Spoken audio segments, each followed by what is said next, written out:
જય માતાજી મિત્રો, સ્વાગત છે તમારો આજના એક નવા એડિટિંગ વિડીયોની અંદર। વિડીયો ગમે તો વિડીયોને એક લાઇક કરી દેજો, ચેનલ ઉપર નવા હોય તો ચેનલને સબસ્ક્રાઇબ કરી દેજો।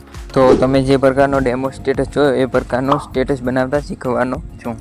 તો વિડીયોમાં 4 આંકડાનો પાસવર્ડ આપેલ છે, તો વિડીયો છેલ્લે સુધી જોઈ લેજો। તો એ પ્રકારનો વિડીયો બનાવવા માટે સૌથી પહેલાં તો તમારે આ જે પ્રોજેક્ટ છે આ પ્રોજેક્ટની જરૂર પડશે। તો પ્રોજેક્ટની લિંક તમને વિડીયોના ડિસ્ક્રિપ્શનમાં મળી જશે, ત્યાંથી તમારે પ્રોજેક્ટને અલાઇટ મોશનમાં લાવી લેવાનું છે।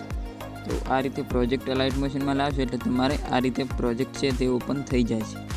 આ રીતે ઓપન થઈ જાય એટલે તમારે સૌથી પહેલાં તો આ જે હાઇટ લેયર છે બધી હાઇટમાંથી લેયર્સ તમારે બહાર કાઢી લેવાની છે।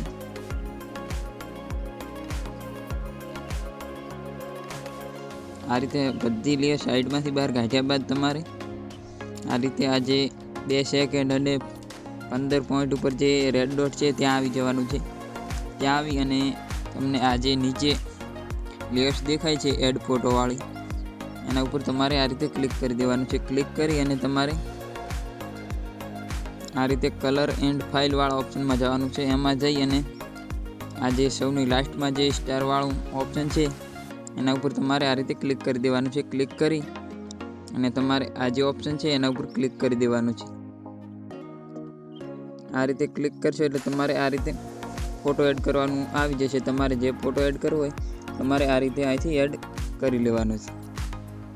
આ રીતે ફોટો એડ કર્યા બાદ તમારે આ રીતે ઉપર આવી જવાનું છે। ઉપર આવી અને આ જે ટેક્સ્ટ ગ્રુપ છે ત્યાં આવી જવાનું છે તમારે। ત્યાં આવી અને આ જે ટેક્સ્ટ ગ્રુપ છે એને તમારે આ જે ઉપર 3 ડોટ છે એના ઉપર ક્લિક કરી અને આ જે અનગ્રુપનું ઓપ્શન છે એના ઉપર ક્લિક કરી અને તમારે એને આ રીતે અનગ્રુપ કરી લેવાનું છે।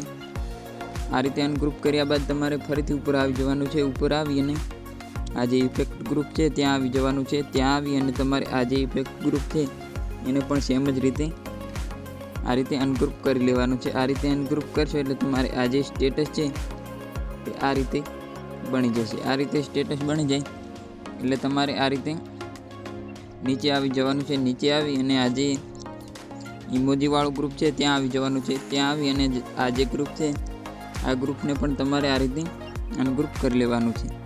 આ રીતે અનગ્રુપ કરી અને તમારે અહીં બીજું ઇમોજી રાખવું હોય તો પણ તમારે આ રીતે તમે રાખી શકો છો।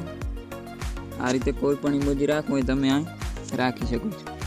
તો આ રીતે કરશો એટલે તમારે આ જે સ્ટેટસ છે તે બનીને તૈયાર થઈ જશે।